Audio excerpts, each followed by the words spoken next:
انسحبت قبل شويه قرعه الملحق للفرق اللي فشلت بالتاهل مباشره الى دور 16، وحطوا خطين جوا كلمه فشلت، لان هاي الفرق ما قدرت تحجز ضمن مركز ضمن المراكز الثمانيه الاولى، فصار لها ملحق وبقوانين.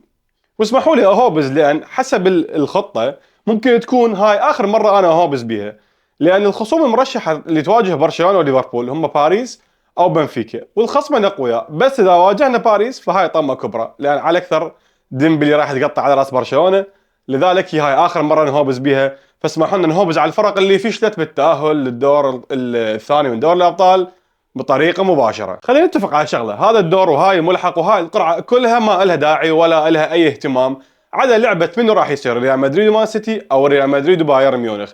البقيه كلها فرق عاديه والمواجهات كلها عاديه بعاديه، ولو الامور ماشيه بسلاسه وبساطه بالنسبه لريال مدريد والسيتي وبايرن ميونخ ما حد كان راح يولي اي اهتمام لهاي القرعه. يعني كان مثلا تلقى استون فيلا وليل وليفركوزن او شوف منو هو اللي يكون ضمن هاي القرعه وراح يواجه فرق اخرى تختلف عن الفرق اللي انسحبت اليوم. لذلك ريال مدريد وبايرن ميونخ والسيتي هم الوحيدين المهمين بهاي القرعه. لو ما طالعين ملحق وصاعدين مباشره ما حد كان راح يهتم بهاي القرعه، حالها حال قرعه الدوري الاوروبي. قبل لا نحكي عن اللعبه نفسها، الموضوع كله مثل ما سولفنا على الكلاسيكو، مثل ما سولفنا على كل لعبه تخص ريال مدريد، الموضوع كله واقف على انشيلوتي. بعيدا عن مستوى السيتي واللي ممكن يرجع بوجود عمر مرموش والصفقات الجديده، كل اللعبه هذه واقفه على اداء او تحليلات انشيلوتي للعبه. انشيلوتي يقدر يحط خطه مناسبه تضبط وضعيه السيتي ويقلل من خطورتهم او يلزم طوبه عليهم، مان سيتي طالعين. انشيلوتي اذا ما قدر يضبط الوضعيه وما قدر يحجم السيتي، لا والله ممكن يجرم بيهم مثل ما سواها وما ضبط الخطه قدام برشلونه بلعبتين واجرم بيهم وحط بيهم 9 اهداف بلعبتين. لذلك نبغى نقول ان الموضوع كله متوقف على انشيلوتي. هذا شنو معناه؟ معناه انه ريال مدريد عنده عناصر شقاقيه.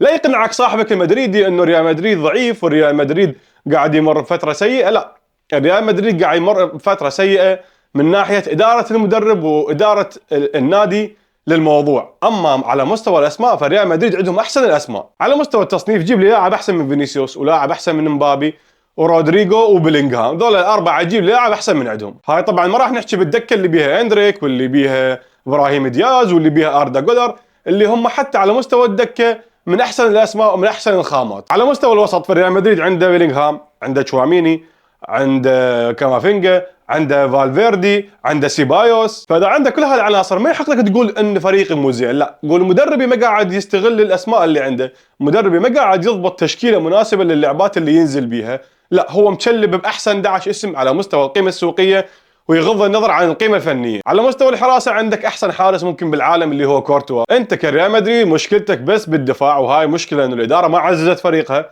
ولا المدرب قاعد يلقي الحلول المناسبه حتى يقلل من الهفوات اللي بالدفاع. المدرب اللي ينزل بخط دفاع مكون من ميندي وروديجير وتشواميني وفاسكيز، هذا مشكلته بعد، هو يتحمل الخساره. فانشيلوتي مثلا لما يجي ويشوف انه لعبته ضد مانشستر سيتي اللي عندهم فودن واللي عندهم دوكو واللي عندهم جريليش حتى ولو كان بطيخه واللي عندهم هالاند واللي عندهم حاليا ضافوا لهم عمر مرموش من غير الاسماء الموجوده على الدكه، المدرب اذا كل ذول الاسماء اللي عندها قدرات هجوميه ممتازه ويجي ينزل بالدفاع تشواميني، هذا مدرب هو يستحق الخساره. لا تقول فريق ضعيف، قول مدربي ما عرف يحط الخطه الصحيحه، قول مدربي ما استغل الفتره السيئه اللي قاعد يمر بها مانشستر سيتي وغوارديولا شخصيا ويلقى له فد حل او تكتيك معين حتى يقلل من خطوره السيتي او يتغلب عليهم. لا، انت مدربك هاي مشكلته. على مستوى السيتي، فالسيتي اول شيء عنده مشاكل شخصيه غوارديولا، مشاكل عائليه.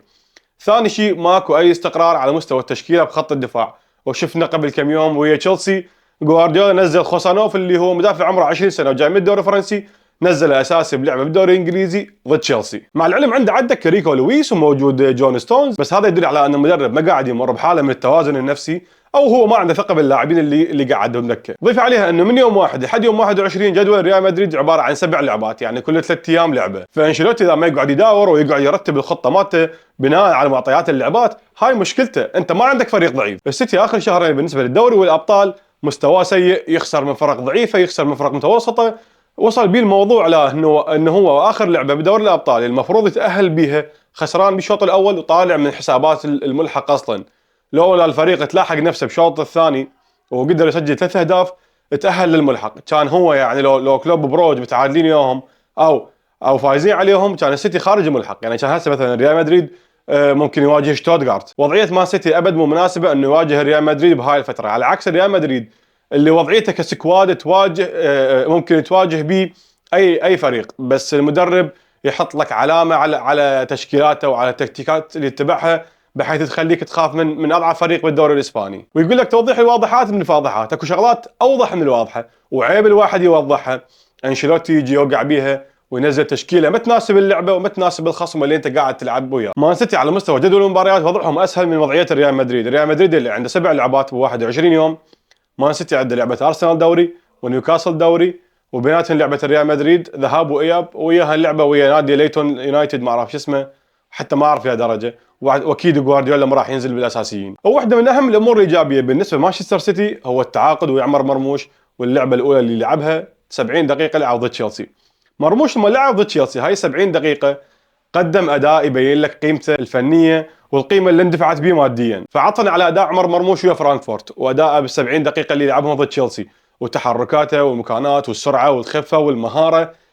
احنا مقبلين ممكن على منقذ لجوارديولا، لاعب ممكن ينقذ لك الموسم السيء اللي قاعد يمر به مانشستر سيتي. وكان واضح باللعبه اللي لعبها ويا تشيلسي انه ناقصه شويه كيمياء ويا اللاعبين حتى يضبط ويقعد وزن. الخلاصه من هاي السوالف الحكي كله يا عزيزي، ريال مدريد فريق مو ضعيف، ريال مدريد فريق مو ضعيف، ريال مدريد يمتلك عناصر من احسن العناصر الموجوده حاليا بالملاعب الاوروبيه والعالميه.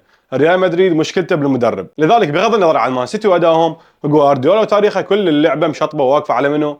على تكتيكات انشيلوتي. انشيلوتي يضبط اللعبه ريال مدريد يصعد، انشيلوتي ما يضبط اللعبه ريال مدريد يخسر وممكن فضيحه بلعبتين. وبس بالنهايه شوف الفيديو على اليوتيوب، على الفيسبوك، على التيك توك وعلى الانستغرام، شيروه خلونا عليه لايك واشتركونا بالقناه. في امان الله.